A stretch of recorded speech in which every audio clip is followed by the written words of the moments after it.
সবার প্রথমে আমি নুন, হলুদ, পাতিলেবুর রস, টক দই, গোলমরিচের গুঁড়ো, সরিষার তেল দিয়ে চিকেনটাকে ভালো করে ম্যারিনেট করে 15 মিনিট রেখে দেব।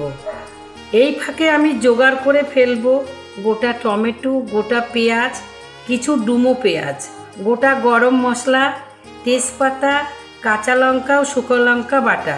এবং এর ফাঁকে আলুটাকে ভেজে রেখে কড়াই দিয়ে দেব কেটে রাখা পেঁয়াজগুলো। তারপর দিয়ে দেব রসুন বাটা, টক দই, আদা বাটা, গোটা গরম মশলা দিয়ে কিছুক্ষণ নাড়িয়ে একটু কালার আসার অপেক্ষা করব। এরপর দিয়ে দেব আস্ত টমেটো, মিক্সিতে করে রাখা কাঁচা লঙ্কা ও শুকনো লঙ্কার পেস্ট।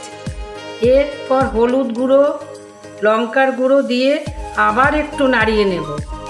আর অবশ্যই গ্যাসের ফ্লেমটা একটু কমিয়ে নেব।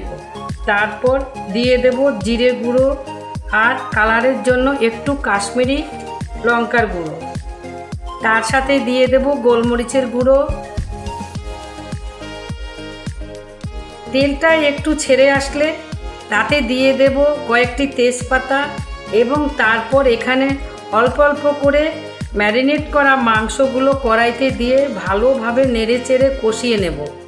আর হ্যাঁ, এই সময় কিন্তু অবশ্যই গ্যাসের ফ্লেমটা বাড়িয়ে রাখতে হবে। এবার পরিমাণ মতো গরম মশলার গুঁড়ো দিয়ে দেব মাংসটা কষানোর সময়। এরপর মাংসটার একটু তেল ছেড়ে আসলেই তাতে পরিমাণ মতো গরম জল দিয়ে এবার ভেজে রাখা আলুগুলো দিয়ে আবার ভালো করে নেড়েচেড়ে নেব। এইভাবেই 5 মিনিট নাড়াচাড়া করতে করতে যখন খুব সুন্দর রং এবং গন্ধ বেরোচ্ছে তখনই বুঝতে হবে যে মাংসটা রেডি হয়ে গেছে। এবার নামিয়ে পরিবেশন